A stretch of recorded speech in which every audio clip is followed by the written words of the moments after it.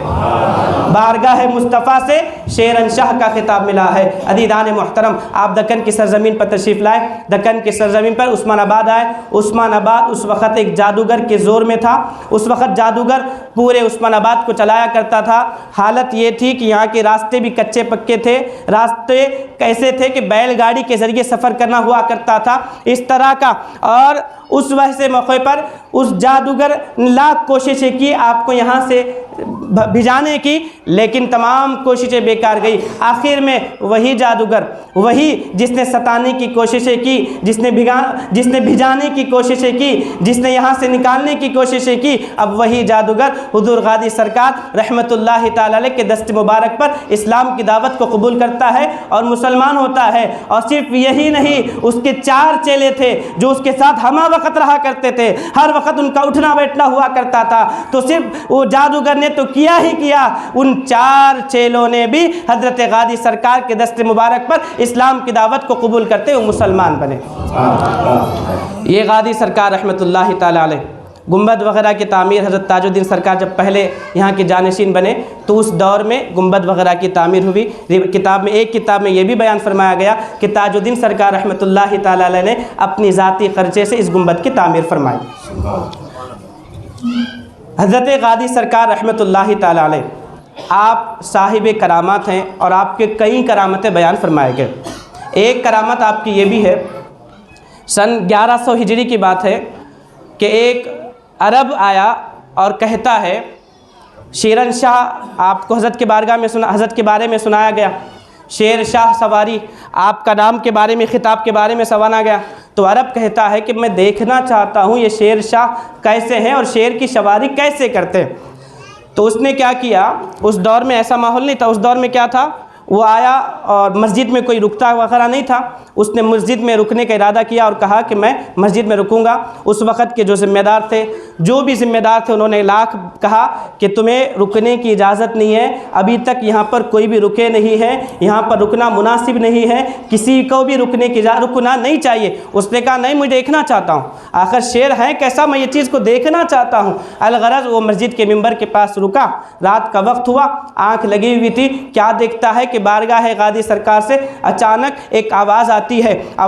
ہے اور ایک بڑا شیر مسجد میں آیا ہوا ہے اور اس کے بازو میں سے ایک چھوٹا شیر اچانک نمودار ہوا۔ جب اس عرب نے اس کیفیت کو دیکھا، اس چیز کو دیکھا، تو اسی وقت اس سے نجاست نکل گئی، پریشان ہیبت میں آیا، جیسے ہی نکلنا تھا دونوں شیر غائب ہو گئے۔ اب صبح جب ہوئی، اسی وقت گئے، پاکی صافی ہوئی، صبح جب ہوئی، لوگ جب آئے، آ کر اپنے پوری رات کا قصہ سنایا کہ واقعی میں حضرت کا جو خطاب ہے شیر شاہ، واقعی میں وہ حضرت ہی ہے۔ پھر اس عرب نے بڑی عقیدت کے ساتھ اور بڑی نیاز مندی کے ساتھ حضرت کی بارگاہ میں نیاز کیا، لوگوں کو کھانا کھلایا۔ ایک نابینا آیا اور کہا کہ مجھے آنکھ چاہیے۔ غازی سرکار رحمت اللہ تعالی علیہ کی دعا، آپ کی برکتوں سے، آپ کی کرامت سے نابینا تھا، بینا ہو گیا، دیکھنے والا ہو گیا۔ ایسے کئی کرامات ہیں، لیکن عزیزان محترم، اللہ والوں کی